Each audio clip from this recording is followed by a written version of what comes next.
Hey guys, so welcome back to today's video.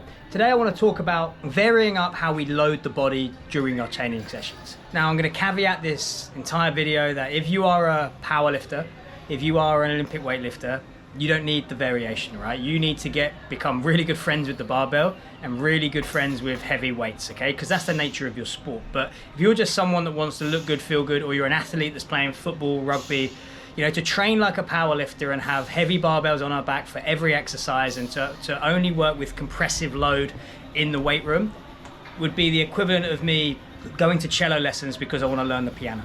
You know, there would be some carryover by reading sheet music or whatever it might be, but inevitably my time would be better spent training the skills and the activities that are going to improve the area of my life that I want to improve.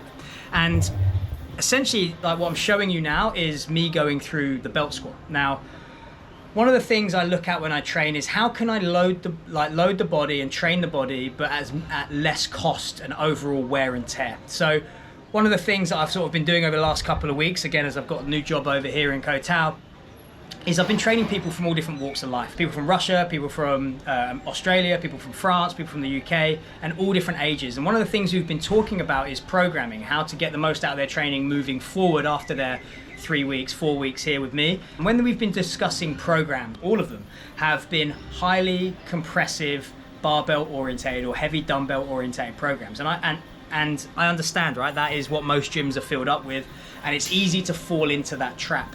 But when we're looking at training, at least I look at training through the lens of longevity. You know, I'm not looking at training like a 4 week, 6 week, or even 6 month training. I'm looking at it as in years, 5 years, decades. You know, I still want to be doing everything I'm doing now, sprinting, jumping, lifting, running, into my 50s, into my 60s. And the way that we keep our body healthy, at least the way I think about it, is by looking at the compound of wear and tear over time.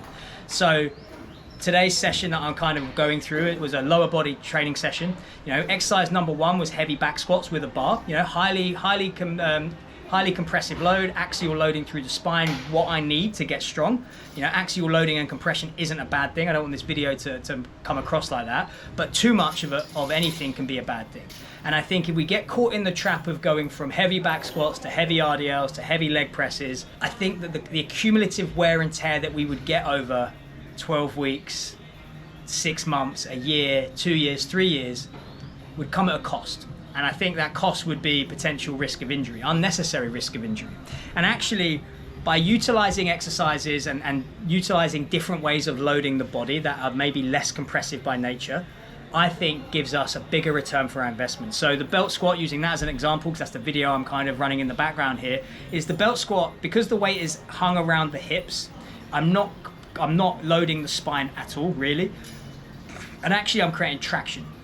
So it turns into a therapeutic exercise following the compressive loaded back squats, but yet I can still work my legs as heavy as I want to go. You know, this was actually the same session from yesterday's video where I showed those low box step downs. You know, so I went from back squats into belt squats, into the low box step downs for 50 reps, into banded hamstring curls, and into some low intensive jumps. So only one exercise of my whole entire leg session had any axial loading or any like compressive load. And I think that if we can start to think outside the box in terms of how we're loading the body and how we're increasing the difficulty of an exercise, because increasing the load is only one way to make an exercise harder. We can add tempo, we can add more reps, we can challenge it through range, and these are all ways to explore and to diversify the way we move, right? Because if you're not a power lifter and you're not an Olympic weightlifter, we need to be way more diverse in what we're capable of. And movement is a skill, so we need to practice it, and we need to practice it in different environments. So what I want you to kind of take away from today's video is to start to look at your training and start to look at the exercises you're doing, because even things like leg presses and machines are still highly compressive in nature.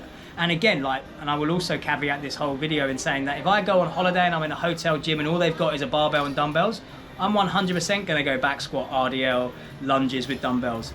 But if you're in a gym that has a variety of different ways of training and more tools at your disposal, start thinking about how you're loading the body and how you can change up the way you're training so that you can get so you can get the most out of the training session and the exercises, and the exercise and the training session doesn't get the most out of you, because again, I believe a great training program has recovery built in, and we're always looking for ways to improve outputs but at minimal cost to the body. So hope you enjoyed this video, and I hope it gave you some insight as to how to think outside the box when it comes to loading, and ultimately how to get more out of your training so that you can do this into your 40s, 50s, 60s and go from there. So enjoy your Friday, and I will see you guys